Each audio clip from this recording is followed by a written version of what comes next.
Everyone, Dave from BC Bushcraft. Yesterday I went on a day hike, and I thought I would just quickly run through my bushcraft kit that I brought with me for the day. I ended up shooting 3 videos, and I went up into the mountains, and there's a lot of snow that I did not expect, and in places it was about 3 feet of snow.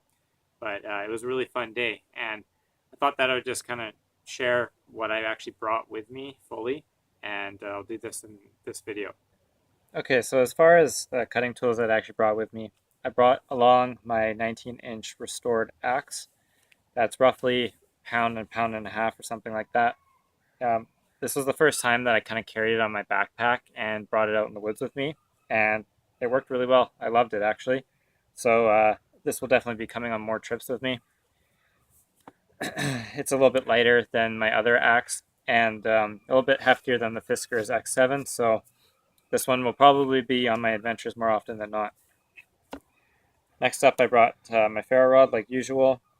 This is the custom one that I made with the handle and everything like that. I usually wear this on my belt when I go out, and that's what I did when I went on my day hike. The knife that I chose to bring also was the Rat 3. Not really so much because I actually like the knife itself, but because of the way it carries.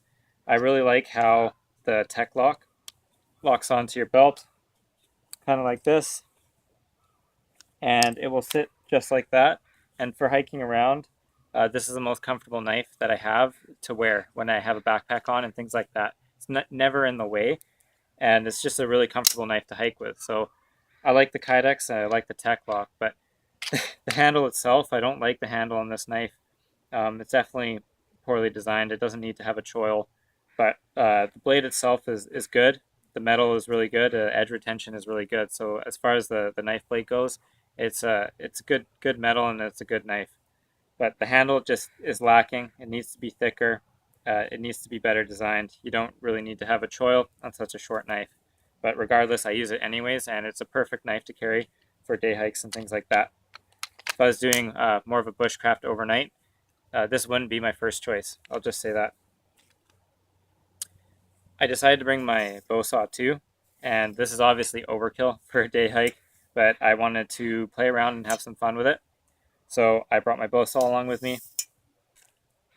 So we'll dig into the backpack now. In the front pouch, I have a folding saw too, because I brought it just for fun. And this is just an Echo folding saw, which is made in China, and it cost me about $12. So it's actually not bad for the price. In my front pouch here, this is where I carry my first aid kit, which is in here. It's a basic first aid kit with band-aids and everything that you need to deal with wounds. I also have some batteries in there for flashlights, some duct tape, bandana, spare contacts, water purification, and I think I have Vaseline. I don't know if it's in here, it might be in somewhere else, but basically just everything first aid related. Also, in here I carried my snacks, so I had some trail mix and a few bars. Also in here there's the Vaseline. Carry the Vaseline for chapped lips, and you can use fire lighting, lots of stuff for Vaseline. Toilet paper and baby wipes. Self-explanatory. I carry pills like allergy pills, ibuprofen, and things like that, diarrhea pills in this container here. And I also have my backup knife, which is just a simple folding knife with 2 blades on it.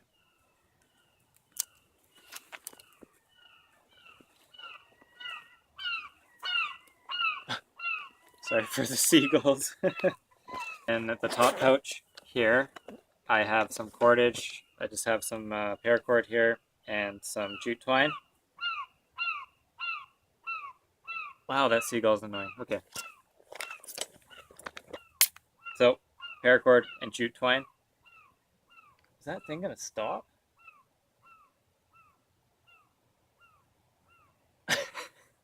Oh my god.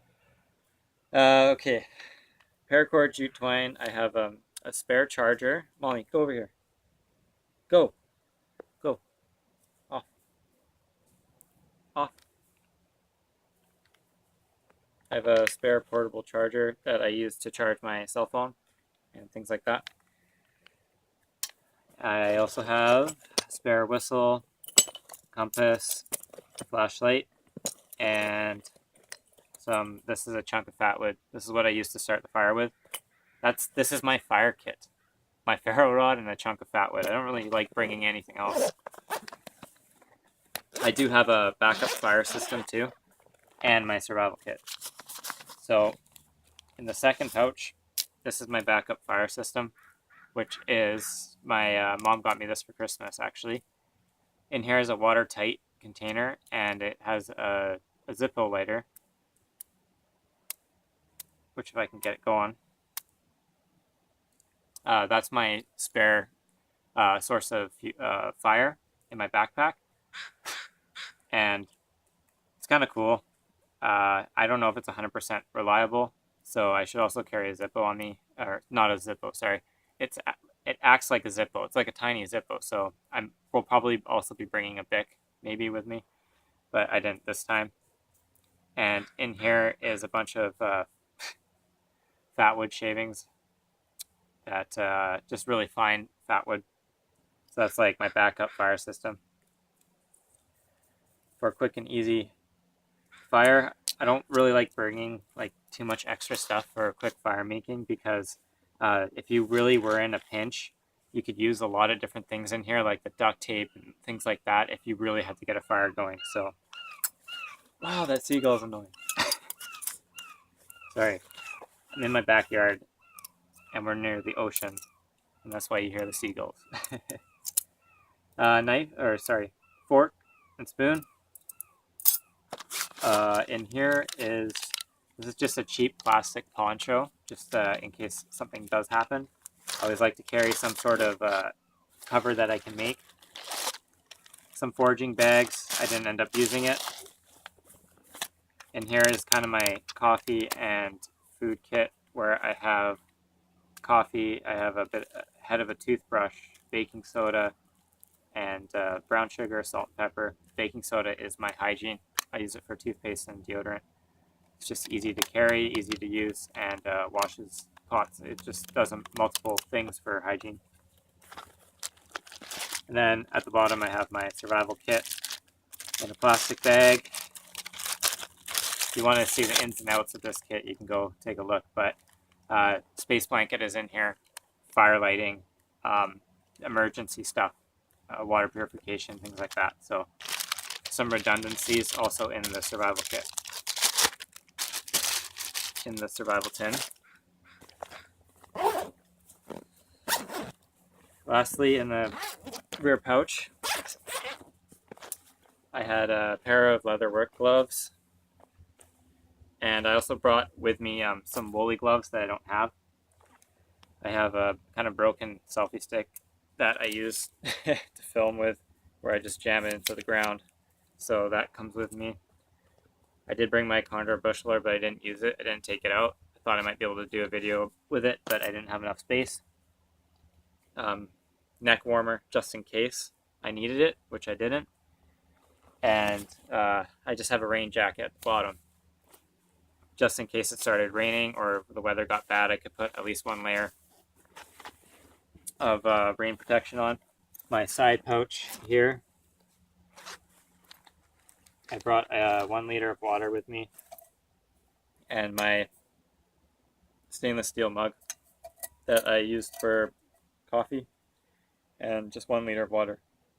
One last thing, I also brought knee pad with me like I usually do, and I slip it in the back pouch of my backpack. It helps to firm up the backpack, and it's also really handy as a sit pad and a knee pad when you're processing wood and stuff like that. So this is everything that I brought with me on my day hike. And you know, I probably should have brought a little bit more clothing. I didn't expect there to be that much snow, and if I had known that there was that much snow, I probably would have brought a little bit more. If I did get in a survival situation out there, this kit was a little bit on the lesser side towards the weather. So I did have the space blanket, I did have the poncho and things like that. I probably would have been fine. I could have made shelters and things like that, but you never know. It's better to have more clothing than to have not enough. So if I probably would have added maybe one more layer, like a sweatshirt or a long sleeve shirt into here, and it probably would have been a lot better, and maybe rain pants on top of that. I was also hiking around in snow, and I could even use snowshoes. I was sinking in quite deep in places, and I didn't realize that there was that much snow up there, but I wanted to go visit my old camp for the last time, and that was partly why I had done this day camp. So overall, it was a pretty simple kit that I brought with me. I probably needed to bring more clothing, I'll be honest with that, and maybe something else to just deal with the snow just in case an accident did happen. So more clothing, even though I didn't need it, and half the time I was just walking around in my underlayers. I probably should have brought more just in case an accident did happen. Anyways, I hope you like this video. Please like, please subscribe, and comment. And until the next video, I hope you guys have a good day.